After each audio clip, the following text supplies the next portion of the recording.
సంవత్సరాల అనుభవం ఆంధ్ర, తెలంగాణ, కర్ణాటక, తమిళనాడులో లక్షల మంది నమ్మకమైన కస్టమర్ల సంతోషాలకు నిలయమైన మీ నివాసానికి అందమైన చిరునామా. హాయ్ వశిష్ఠం. హాయ్. సో బార్బరిక్ ఈ టైటిల్ నాకెక్కడానికి ఒక 10-15 మినిట్స్ పట్టింది. ఎందుకంటే టీజర్ చూద్దామన్నా లేకపోతే సాంగ్ లాంచ్ అయిన సాంగ్ చూద్దామన్నా కానీ కొంచెం టైం పట్టింది. డైరెక్టర్ మీకు టైటిల్ చెప్పినప్పుడు మీ ఫీలింగ్ ఏంటి అసలుకి? ఎక్కడో విన్నట్టుందే. I know this somehow somewhere I read about this అని ఒక ఫీలింగ్. ఓకే. సడన్గా గుర్తు రాలా. మళ్ళీ భారతంలో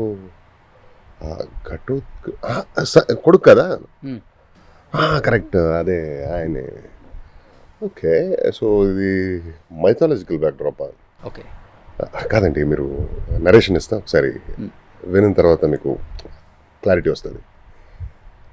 ఎస్, డన్ అన్న. కథ చెప్పిన వెంటనే like the first thought I got was, man where were you, okay, what were you doing all this years. So చాలా చాలా డెప్త్ ఉన్న రైటింగ్, చాలా టైట్ నిట్ స్క్రీన్ ప్లే, చాలా చాలా మలుపులు ఉన్నాయి స్క్రీన్ ప్లేలో కానీ, ఆ క్యారెక్టరైజేషన్లో, వాటి డిజైనింగ్లో చాలా శ్రమించాడు.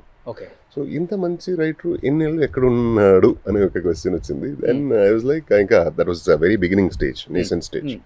I was like what ever said and done. మీకు ప్రొడ్యూసర్ ఉన్నారా, అంత సెట్టా, ఓకేనా అంటే ఆల్మోస్ట్ ఫైనల్ అవుతుంది. ఓకే. లేకపోయినా సరే టైం తీసుకోండి, I will do this for you అని చెప్పారు. అంతే. టప్స్ కూడా చాలా డిఫరెంట్గా ఉన్నాయి. సత్యరాజ్ గారిది కానీ మీది కానీ, ఉదయ్ భాను గారు. ఉదయ్ భాను గారు నాకు తెలిసి ఉదయ్ భాను గారిని టీజర్లో చూసిన తర్వాత లేకపోతే సాంగ్లో చూసిన తర్వాత అనిపించింది, తెలుగులో ఇంకొక 10 years లేడీ విలన్స్ అంటే గుర్తుండేలాగా కంటిన్యూగా సినిమాలు వస్తాయేమో అనిపించింది. ఎందుకంటే తన హైట్కి వెయిట్కి ఇప్పటిదాకా యాంకర్గా ఎందుకున్నారు నాకు తెలియదు, కానీ ఇలాంటి ఒక రోల్లో ఇలాంటి ఒక క్యారెక్టర్ ఇలాగా యాక్ట్ చేసే వాళ్ళని నేను లేడీస్ని చూడలే. ఫర్ ద ఫస్ట్ టైం నేను చూడలేదు. తన ఫైర్ అంతా చూపించారు. ఫ్లేర్, తను ఒక ఆరా ఉంది తనకి. ఆవిడ వస్తేనే అది ఒక, అదే చెప్పినట్టుగా ఫైర్ బ్రాండ్ అది. And yeah, she will definitely you know go big ground this time. So మీ ఇద్దరి మధ్య మంచి తగ్గా పోరు ఉంటుందా? నాకు ఆవిడకు పెద్ద కాంబినేషన్ లేదు, but there is a lot to play. అంటే అండర్ కరెంట్లో చాలా ఉంటుంది. అంతే. సో ఇండస్ట్రీకి మీరు కూడా ఎటువంటి బ్యాక్గ్రౌండ్ లేకుండా వచ్చారు కాబట్టి డెఫినెట్గా ఇక్కడ ఎవరు సపోర్ట్ చేయడం మీకు కూడా క్లియర్గా ఇప్పుడు అర్థమై ఉంటుంది. స్టార్టింగ్లోనే మనం ఒక స్థాయికి వచ్చేదాకా ఎవడు మనకి కనీసం లిఫ్ట్ కూడా చేయడు ఇక్కడ, అది క్లియర్. బట్ ఇప్పుడు ఉదయ్ భాను గారితో మీరు కూడా యాక్ట్ చేశారు కాబట్టి రీసెంట్గా ఈ సినిమాకి ముందు కూడా ఒక కామెంట్ చేశారు, ఇండస్ట్రీలో అంత పాలిటిక్స్ ఉన్నాయి, కొంతమంది పాలిటిక్స్ వల్ల నాకు అవకాశాలు రాలేదు అని చెప్పారు.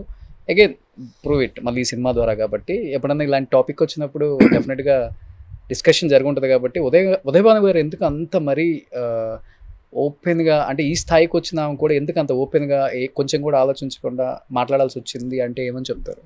ఇట్స్ ఇండివిజువల్ చాయిస్ అండి. If you ask me about my career, ఇండస్ట్రీలో సపోర్ట్ చేయరు, పాలిటిక్స్ ఉంటుంది, అది ఇది అని ఉంటే కర్ణాటక నుంచి ఇక్కడ వరకే ఎలా రాగలుగుతా? ఓకే. ఇక్కడ వచ్చిన తర్వాత ఇన్ని సినిమాలు వరుసగా ఎలా చేయగలుగుతా? And whether do I need the support or not, అది నా అంటిసిపేషన్ కావాలి, నా ఎక్స్పెక్టేషన్ లేదా నా డెసిషన్ అవ్వాలి. I don't need a support, I need work అంతే. నచ్చినప్పుడు నచ్చిన పని చూసి నచ్చితే మంచి మాటలు చెప్తారు, అది సరిపోతుంది కదా, చాలు. మనకి సపోర్ట్ ఎందుకు చేయాలి?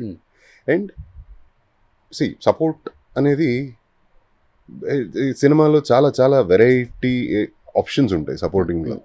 ఇప్పుడు ఆల్ ది బెస్ట్ రా అనేది సపోర్టే, ఇలాంటి చేయొద్దు అని చెప్పి అడ్వైజ్ ఇచ్చేది సపోర్టే, ఇది నీకు సూట్ అవుతుంది, ఇది సూట్ కాదు అని చెప్పేది సపోర్టే, లేదా ఇది రిలీజ్ ఏమైనా ఇబ్బందిగా ఉంటే నేను ఉన్నాలే ఆలోచించుకో అని చెప్పేది సపోర్టే. Okay. What kind of support do you need? Okay, that is your choice. So మనకు కావాలా అడగొచ్చు, అడిగి తీసుకోవచ్చు, లేదా అంత స్మూత్గా నడుస్తుంది నడవని.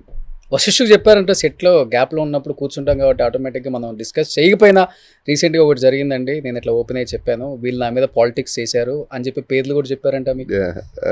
మన కాంబినేషన్ లేదు, ఒకే ఒక షార్ట్ ఉంది కాంబినేషన్. ఆ షార్ట్ తీసేసరికి అంత డిస్కషన్ టైం లేకపోయింది. ఓకే. ఏమనిపించింది తన యాక్టింగ్ చూసిన తర్వాత? She is as I told you ఒక బిగ్ రౌండ్ రాబోతుంది ఆవిడ. ఓకే. తన అపియరెన్స్, తన performance, Hmm. That flair, as I told you, she's got that flair in her. Powerful. Okay. So next వచ్చే మూవీస్ తెలుగులో తెలుగులో ఒక 2 సినిమాలు స్టార్ట్ అవబోతుంది. Hmm. కన్నడది ఒక సినిమా రిలీజ్ అవబోతుంది. Hmm. తమిళ్లో ఒకటి రిలీజ్ రెడీగా ఉంది. Hmm. Going on. తెలుగులో ఎవరు బాగా ఇష్టమైన హీరో మీకు వశిష్ఠ్ గారు?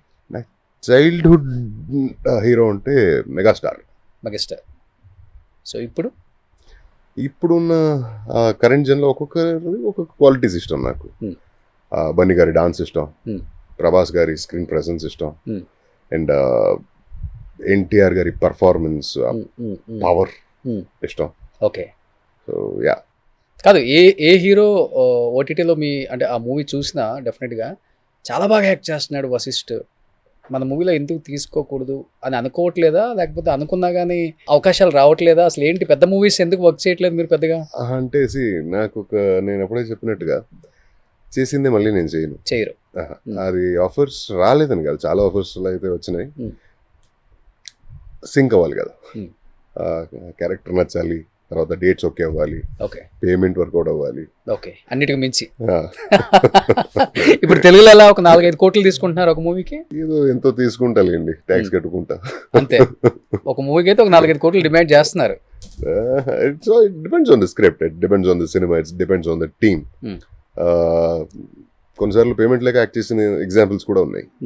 ఎక్కువ ఎలా ల్యాండ్స్ మీద ఇన్వెస్ట్ చేస్తారా, ఇల్లులు కొంటారా, లేకపోతే గోల్డ్ కొంటారా, లేకపోతే మేడం చూసుకుంటారా ఫైనాన్షియల్గా? అది I'm very bad handler of money. నాకు పైసలతో డీల్ చేయడం రాదు. సో డబ్బుల గురించి నేను మాట్లాడను కూడా, పేమెంట్ నేను మాట్లాడను. సో ఎవరి పని వాళ్ళు చేస్తారు, నేను హ్యాపీగా వెళ్ళి సెట్లోకి వెళ్ళి యాక్ట్ చేసి వచ్చేస్తాను, అంతే. సుమన్ టీవీలో మీ పర్సనల్ అండ్ బిజినెస్ ప్రమోషన్స్ కోసం కింది నెంబర్కి కాంటాక్ట్ చేయండి.